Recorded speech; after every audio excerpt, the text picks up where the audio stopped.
And welcome back to LinkedIn Logs, the jobs podcast for the website cpluscomedy.com. Like I just said, it's a website. Go there. I'm your host, Chad White. If you didn't know, this is the jobs podcast, like I just said, for the website cpluscomedy.com. Like I said, what am I doing anymore? What's going on? Who am I to be like, I don't know what's going on. I don't know things anymore. I don't even know how to get past words. Welcome in episode 35 of the Long Running Jobs podcast. Hey, we have a lot to talk about, so no futzing around over here. I'm still searching out there looking.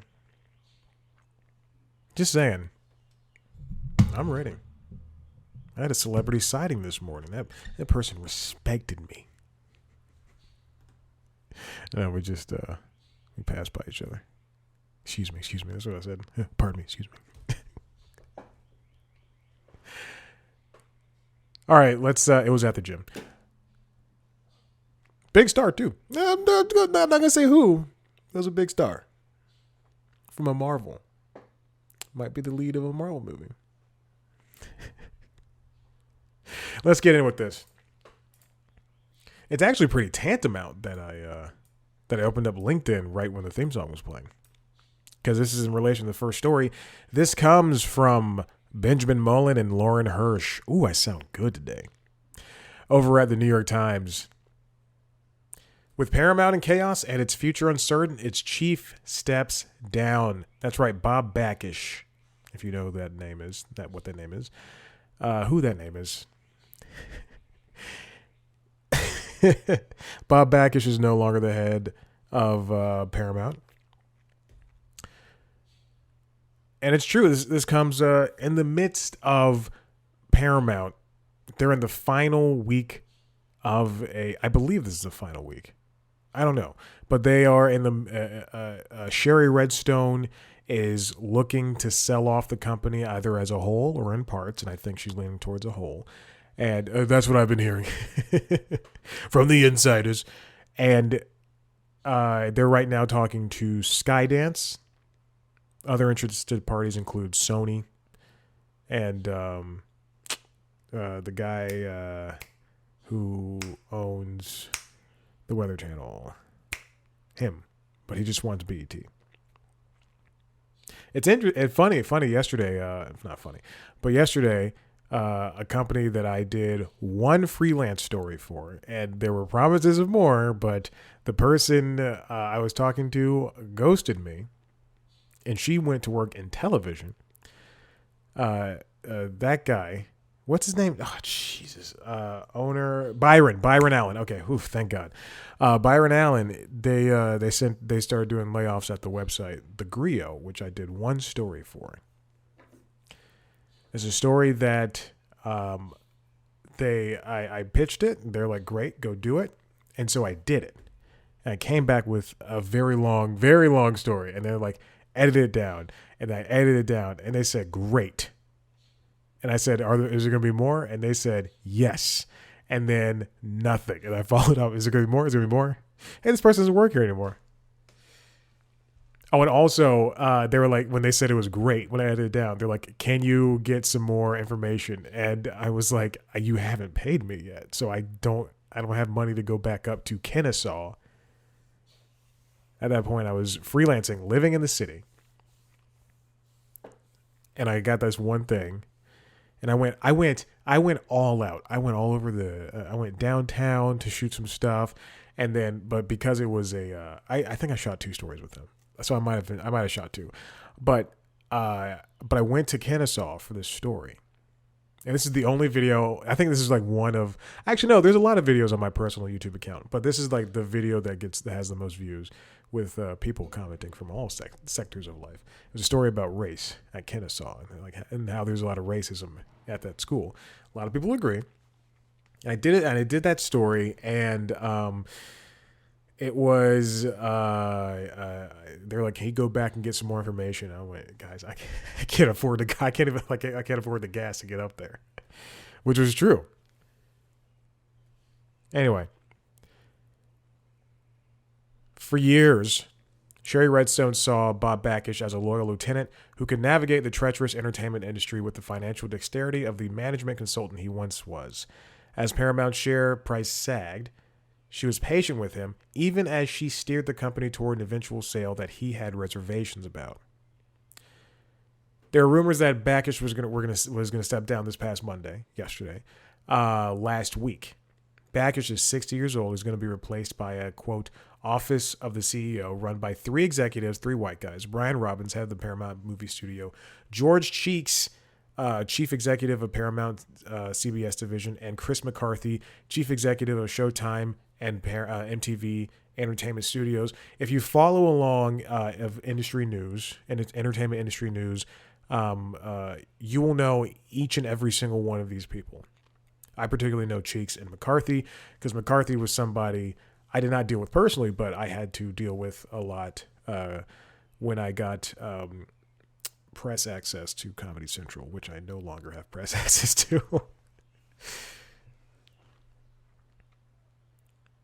Paramount is one of the bigger names that has been struggling over the past couple of years, and this sale and the leaving of Bob Bakish are not anything that are painting the company's situation in a good light. This is really kind of a red mark on them. If they were to if this was an eventuality that Bakish were to leave and Paramount were to be sold, I would have waited until the merger for something like that to happen, because or the buyout for something like that to happen. Even just the announcement of, hey, Sky, we're accepting this all cash offer from Skydance, which is in the lead right now for the offers. Then I would have said, by the way, Bakish is not coming along for the ride, because now it just looks like you're if you're Christy Nome, you're beating a dead horse or shooting a dead horse. She killed her dog. And then she was like, if you feel sad about this, we killed 3 horses a couple weeks ago. Like, what the fuck? This is a clean show. I'm not going to bleep that out, though. In recent months, the company has been in discussions to merge with Skydance, the media company run by Tex Sion and Hollywood executive David Ellison. Oh, the Ellison family. Racist father, a queer daughter, and David. Several shareholders have come out publicly against the combination with Skydance, saying it would enrich Ms. Redstone at the expense of other investors. And I believe that there is a new deal that was introduced last week that would call for less money to Sherry Redstone and more money to the investors and the shareholders. The private equity firm Apollo Global Management and Sony have discussed making an all-cash bid for Paramount, an offer that would give the company a serious alternative. But any talks with other suitors must wait until the exclusive negotiation period with Skydance lapses in early May. So they have about May 1st is tomorrow, so they have about a week until that happens. Skydance's current offer is a $3 billion cash infusion to pay down debt and buy back shares, money that would come from the private equity of Redbird Capital and the Ellison family. Skydance also offered to give Paramount shareholders a larger stake in the combined company than it previously contemplated.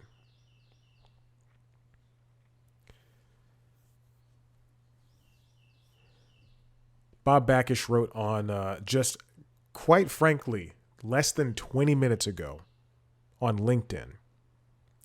His pronouns are he, him. It is thing. The opportunity to lead Paramount has been the greatest honor of my professional life. This is truly the first time I'm saying this. I literally just loaded up LinkedIn, and this was on my feed. Because also I follow him.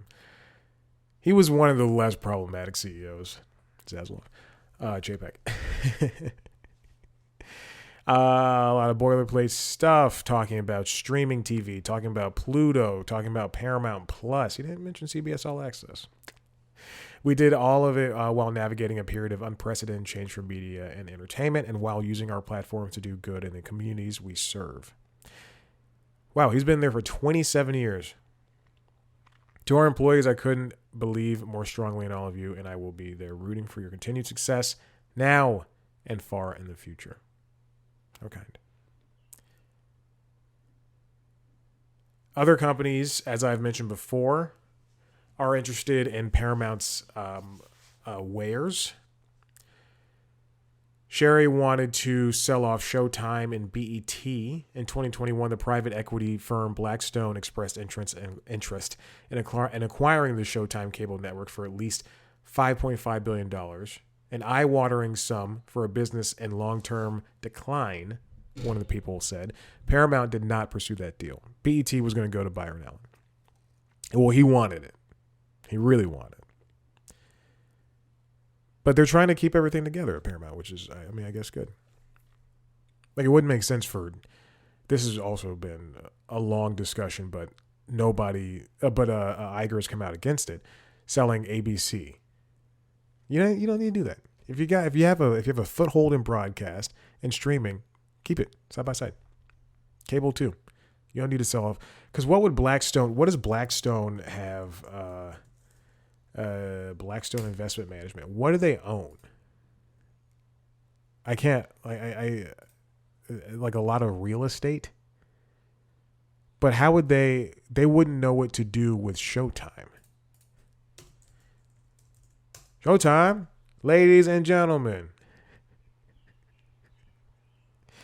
You ever ridden the train? You know exactly what I'm talking about.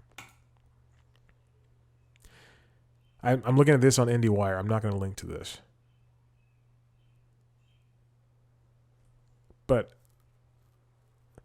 at first, this is from a 2023 article of IndieWire. As first reported last week by the Wall Street Journal, Paramount recently declined a $3 billion show to offer for Showtime by former executive David Nevins and his backers at private equity firm General Atlantic. Wow, this is new to me. Lionsgate wanted to merge Showtime with Starz. Starz, bought by Lionsgate in 2016 for $4.4 billion, is the one up for sale these days. I mean, you know what? Imagine if Starz and Showtime merged at some point in 2022, 2023, and then being able to sell Showtime and Starz, that combined effort. That would be much more incentive than just buying Starz outright by itself. Because I don't know what would happen with Starz. Anyway, okay. But this is all for the Constitutionals. I just wanted to mention where a big media player is right now. This is exactly what happened with, well, I mean, not exactly, because this is a lot messier, but this is along the same veins of what happened with Disney and Fox, when Disney bought Fox, when Discovery bought Warner Brothers, when these big A-list companies are being bought up by other big A-list companies. I wouldn't say Skydance is in the A-list category, but it is. This is where it's going now, and everything's merging. Whereas a couple of years ago, we wouldn't even thought about mergers. But I think since that Disney-Fox deal, it really changed things. Doing a lot of hand movements with one hand. Speaking of cable, television, and all that stuff, The Hollywood Reporter writes, Alex Weprin writes, even cable TV giants know that consumers prefer streaming, but they've got a plan. Why is this on... Hold on, I'm doing... Why is this on the the LinkedIn logs and not the Constitutionals? Did I do a miss? I think I did a miss. Okay, this is my fault. Please disregard that. Disregard that exact thing. Because that is not what this was supposed to be. This is supposed to be on the Constitutionals, not LinkedIn logs. Who cares? This is a loosey-goosey baby. Let's move on. We're talking about non-compete clauses. This comes from the New York Times, written by J. Edward Moreno. FTC issues a ban on worker non-compete clauses. This was a big story last week. We had the Federal Trade Commission Chair Lena M. Khan talking about the new rule, which will blank quote, ensure Americans have freedom to pursue a new job, start a new business, or bring a new idea to market. The idea about a non-compete clause in the simplest terms is that you leave a job, say you work at McDonald's, and you sign a non-compete clause. This is not what happens, but say you work at McDonald's, you sign a non-compete clause when you start, and then when you leave, you can't go and work at Burger King. Let's blow that up to a bigger spot. Let's say Bob Bakish leaves Paramount. He can't go and be the CEO, president, whatever, of Warner. The sweeping action could help create jobs, raise wages, and increase competition among businesses, the agency said. But the action is all but certain to be challenged in court by businesses that say they need to protect trade secrets and confidential information, which makes sense. You don't want somebody leaving a Apple and they've having worked on the Apple car, and then they quit, and then they go over to Tesla and say this is exactly what they were doing. The move bars contracts known as non-competes, which prevent workers from leaving a competitor for a certain amount of time. In most circumstances, non-competes over 30 million U.S. workers. Non-competes cover, about 30 million U.S. workers. I think I was talking about a non-disclosure agreement. So that means again, Bob Bakish can't leave Paramount and then immediately go work at Warner. He has to wait, a year or two. Non-competes cover about 30 million U.S. workers, the Trade Commission said, in a variety of jobs that include TV producers, hairdressers, corporate executives, and engineers. I saw a quote in one of these articles I'm going to bring up that is talking about how even some janitors are signing non-competes.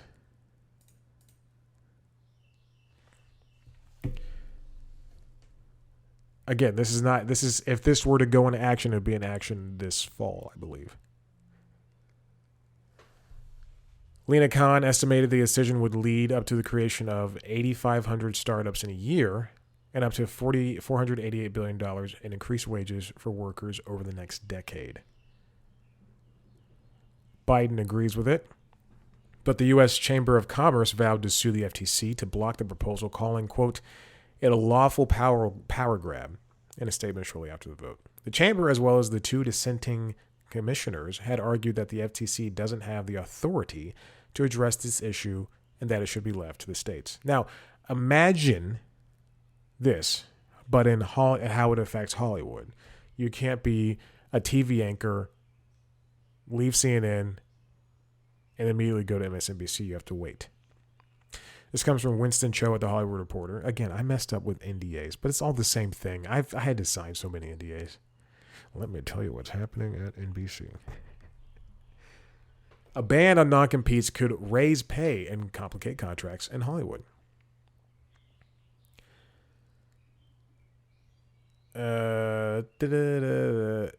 So 4 months is when it's expected to become law. Okay. Or 120 days after it's published in the Federal Register, the daily journal of the United States government. If you can hear birds outside, the balcony door's open. It's a nice rainy day. I'm allowing the pets to go outside and have a nice time, which meant that when I came back from the gym and I opened the door while I was cycling, the dog was doing sprints back and forth. Tearing up the screen, the screen door I hang on front of the porch, and the cat has been rolling around on the chair, on one of the chairs that's outside. So when it's published inside the Federal Register, or when it becomes law, companies that subject their employees to non-competes will be required to provide notice to workers who are bound by such provisions in their contracts that they cannot enforce those terms. Clauses affecting senior executives can remain in effect, though employers will be prohibited from imposing new non-competes. Okay, now let's move on to how this affects the industry. In a statement in the entertainment industry. In a statement, SAG-AFTRA said non-competes, quote, unreasonably constrain our members in taking new employment. It continued, the time has come to bring an end to the use of these anti-competitive clauses that artificially restrict employees from participating in a free market. I'm still thinking about the NDA thing. I can multitask.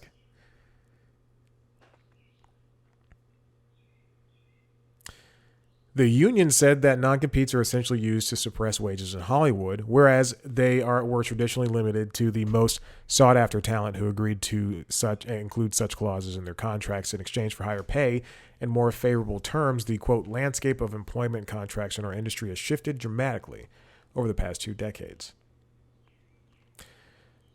They explain like this.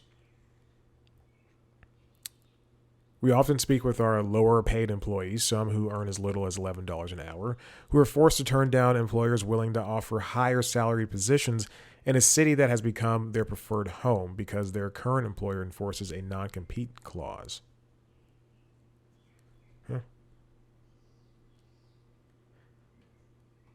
This next bit comes from the Wall Street Journal, written by, God, why am I not signed in? They signed me out. They signed me out of the apps. They signed me out of the website. Lindsay Ellis and Chip Cutter. Ooh, Chip Cutter. Sounds like a baseball player.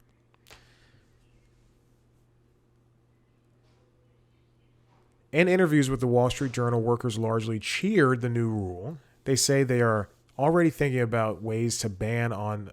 They say there were ways a ban on non-competes could help them and others change jobs and earn more. But of course, employers are trying to fight it.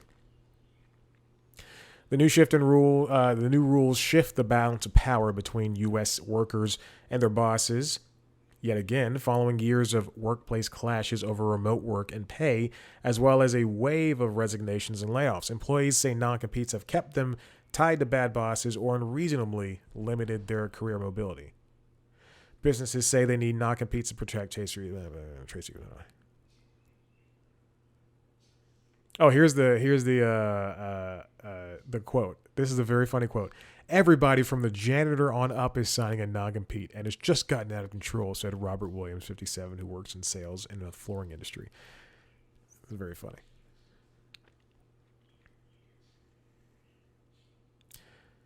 Five states, California, Minnesota, Colorado, North Dakota, and Oklahoma, have already banned all or nearly all non-competes, according to Mercer, a benefits consulting firm. Several other states have put in restrictions on non-competes, such as allowing them only for employees who earn over a certain pay threshold. Maryland, for instance, prohibits non-competes for workers who earn less than or equal to $15 an hour. Oh, ding. I'm in there. Ding, ding, ding. One push behind partial bans on non-competes has been to allow lower wage workers, such as hairstylists, to switch jobs if they can make more money elsewhere. And I'm sure that there is, if you're looking for jobs on LinkedIn or Indeed or whatever, what have you, you've been subject to a non-compete. I was subject to one when I worked at Starbucks. Very true.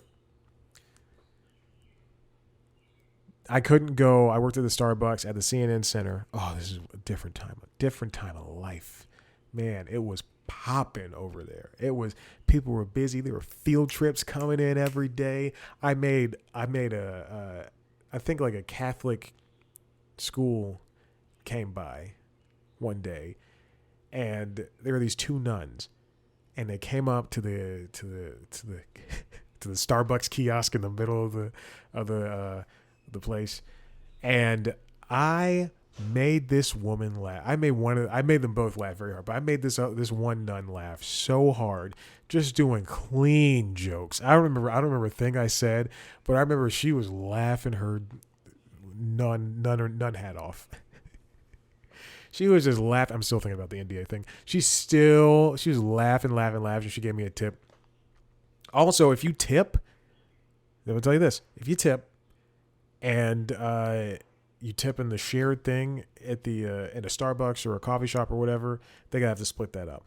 The only way at Starbucks that I can receive my own personal tips is if you walked up to me with an envelope with my name on it and said, "This is for you." Oh my God. I did not like that job. I didn't hate it. I did not like it. I hate my current job. It was such a, and like to be bossed around by people who were like years younger than you. Oh my God.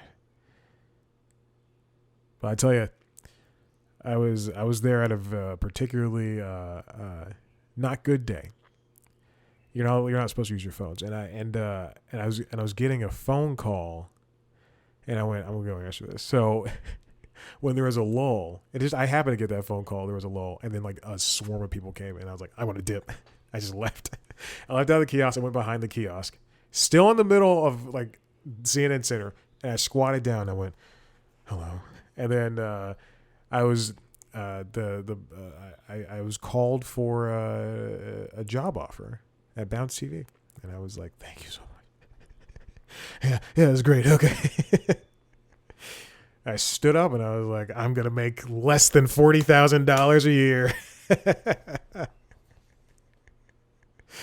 Which to me then was like so much money. Even though my friends had already been making like $70,000, $80,000, married, have kids. I'm like, well, how old was I? I'm like 21 or 20. No, I was 22. I had to be 22 because that's when I started living in the city. I was 22 years old, living in a 3-bedroom in an up-and-coming part of the neighborhood, eating leftover Starbucks things that are going to expire at night. Because you get to take home the food, especially if it's about to expire, or if it had been baked and they put it in that case. You get to take that home. You can't give it to homeless people, which there was a proliferation of, right? There's a large amount of a homeless population hanging out at CNN Center because it was a place you could just go and hang out. Now that place is gone. Anyway, okay, let's get back. It's like a 4-minute tangent. Oh, God. I'm back at the Hollywood Reporter article. A workaround to the ban may come in the form of fixed-term employment agreements, which allows employers to sue workers for breach of contract if they leave before the expiration of the term. These provisions were subject of lawsuits filed by a host of companies in 2020, including 20th Century Fox Film, Activision, and Viacom, over Netflix poaching their employees. Courts largely found in favor of plaintiffs in these cases, rejecting arguments from the streamer that the contracts were unenforceable because they're essentially non-competes, which aren't allowed in California. You know, it's I never understood. Oh, but anyway, the reason why I had to sign a non-compete for Starbucks was because there's a Dunkin' Donuts like 3 feet away in the same center. Anyway, these non-competes are this ban of non-competes is going to be a game changer. It's never affected me in any way besides the Starbucks thing. I don't think because there wasn't a really competitor for Bounce TV or the Weather Channel, and for CNN. I mean, I was a freelancer, so I could do, or a contract worker, so it really didn't matter. I don't know, but I don't know if it's a more of a salaried employee thing, and hourly employee thing, as opposed to a contract freelancer thing. Because there's how many people do you see freelancing for, you know, New York Times and then doing Washington Post and writing stories for Forbes and doing places like that. But similarly, I'm sure special deals have been worked out for people like Gayle King, who hosted a now canceled show on CNN with Charles Barkley. But she also hosts CBS Mornings, and the same thing goes for I don't know, Michael Strahan, who does Fox football. Maybe he does ABC football. But anyway, I don't know. I feel like it's different. It's going to be different for if you pass a certain threshold. Like, yes, if you're in the executive suite and below, then obviously it's going to to be that's where the non-competes are affecting you. And then if you're hourly, if you're contract or freelance, then that does not matter as much. And then if you're above the executive suite, if you're the stars, then it really doesn't matter as much. One question, again, this is a Hollywood Reporter article, that has yet to be answered is whether the non-compete ban will also effectively bar terms in contracts that require talent to return for follow-up projects. The Motion Picture Association and Independent Film and Television Alliance, the MPAIFTA, submitted comments to the FTC arguing that certain provisions its members include in contracts shouldn't be implicated in the new rule. This is going to be the longest write-up for a law in the world. You're going to have like the right to freedom of speech, and then a couple of pages later, you'll be like, and then also for non-competes, they don't exist, but also you have to be in a movie if you say, but also.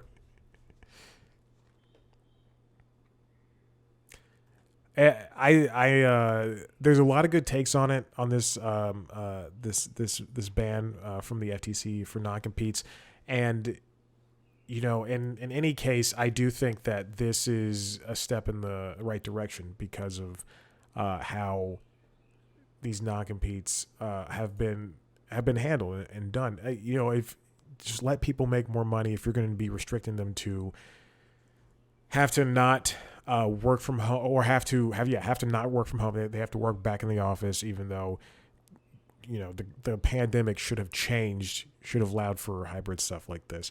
You're going to pay them less, and then also force them to come back in, when really, if you kept them at home and then not paid them anymore, there would be no difference. But now I think people are, especially, post-pandemic, we're seeing a lot of people look at how these arbitrary rules have set up how rigid work has to be, even at places that should be a little bit more malleable, like CNN, like NBC, like Paramount, like Apple, like working on Wall Street. If we can do these jobs at different avenues in different ways, then let's do it. Because going down the same direction, this is how I see it. At the gym, where I saw my famous person. I work in this industry, and the one time I see somebody who's bigger than the C-list comedians I talk to. I'm kidding about the C-list comedians. I'm like at a Q, so it doesn't matter. I told somebody I was at Z. I rose myself up a couple of letters. But I see this all the time at the gym. People do the same things over and over and over again. They do the same squats. They do the same bench presses, the same curls, the same kickbacks, the same stuff. And it wasn't until, I used to be a lot like that, but it wasn't until a couple of years ago when I started doing other things. Yes, I'd been doing yoga, and yes, I've been doing HIIT classes, but I started implementing all that stuff that I'm learning from those exercises, from those workouts, into my regular main sets of weightlifting. So, that being said, the Pilates I did on Saturday, and yes, I do Pilates, it's very true. The Pilates I did on Saturday, I took 3 things from that and put it in today's leg weight session. And you know what? My legs feel great. Because I wasn't going to do the squat, and I wasn't going to do just a regular deadlift. I want to do something different. And it's okay to be different. Hey. So what I'm saying there is, and the people who do the same things over and over again, my elbow hurts, my knee hurts. Well, have you tried switching it up a little bit? Have you tried stretching first of all? Switch it up a little bit. And so to put that back into job terms, if we do the same thing over and over and over again, you're never going to be better. You're never going to better yourself. You're never going to take the company to a new height. If you come in every single day to CNN to produce a show, and it's happened every single day to people who made money made enough money to eat food and not have to have a peanut butter jelly sandwich every day and not to have oatmeal every day. I'm thinking of specific producers who came in. But if you come in every day and you're going to say, we're going to have a shit show, the show is going to be bad, it's going to be so shitty, oh, I hate this is going to be so stupid, and the show hasn't even started yet, then you're going to have a bad show. I say that all the time, and I'm not the most optimistic, I'm not the most positive, but I practice it, and I want to do different things. And these non-competes are really screwing up the overall, just jobs are focusing on the same thing all the time. If Apple puts out the same phone, then what's the point in getting a new phone every year? Make the iPhone 16 different from the 15 in giant ways. Anyway, okay, I'm done. Listen, if you like what you heard here, head to the website, cpluscomedy.com, where you can see me talk to famous people all the time. Most of the time. Not all the time. Most of the time. I just put out an interview with a very funny comedian. It's not on the website yet. Sierra K-Tao. You can find it on YouTube. If you want to see a video version of that, you want to see a video version of this show, see a video version of every single podcast that I do, not every single podcast that I've done, head to youtube.com/C+comedy. If you want to listen to my interviews, as well as the other podcasts, listen to the interviews under the Constitutionals podcast, which you can find at wherever you get podcasts, and Late Night Lately, the Late Night Show.